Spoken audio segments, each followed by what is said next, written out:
Dracula from Castlevania versus Alucard from Hellsing isn't close, and here's why. While me and my friend Matt were scrolling through Netflix, we came across a recommendation for Castlevania, and that got us thinking, could Alucard hunt the OG vamp? For fairness, we'll be using the video game version of Dracula. Dracula is one of the fundamental founding beings of hell, second only to Satan himself, a being who directly scales to their god. Dracula is a master of darkness, able to create a castle described as pure chaos. His castle is said to have infinite rooms and infinite hallways and infinite realms. This alone puts Dracula casually in the multiversal ranges, since he can create a place spanning infinite places and infinite realms, reaching into the past and future, surpassing time and space with infinite layers. He directly scales to this because he can regenerate the castle the moment it's destroyed. In terms of speed, he is stated to cross the infinite layers of the underworld in mere moments. This underworld is described to be beyond time and space. That grants him immeasurable speed. On top of that, Dracula has high level regeneration to recover from fatal blows. He can resurrect himself from the dead, and he can only be killed by holy artifacts or holy magic. Pretty impressive, and honestly I was surprised on how strong he really was. But this still doesn't compare to the vampire hunter Alucard. Alucard absorbs Schrodinger, a character who is literally the embodiment of Schrodinger's cat paradox. That paradox represents the infinite possibilities and infinite reality beyond time and space itself. When Alucard absorbed him, he was blinked out of existence, since Schrodinger could only exist in a reality if he could recognize himself in it. But because Alucard absorbed both Schrodinger and 3 million souls, each soul within him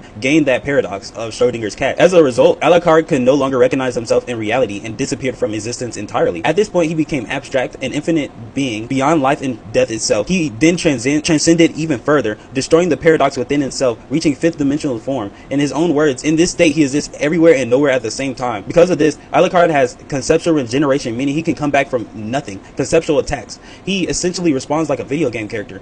He can bypass attacks by becoming intangible. His speed is immeasurable since he moves freely throughout a 5th dimensional time space. So it's safe to say Alucard would absolutely hunt down the OG vamp. Alucard wins.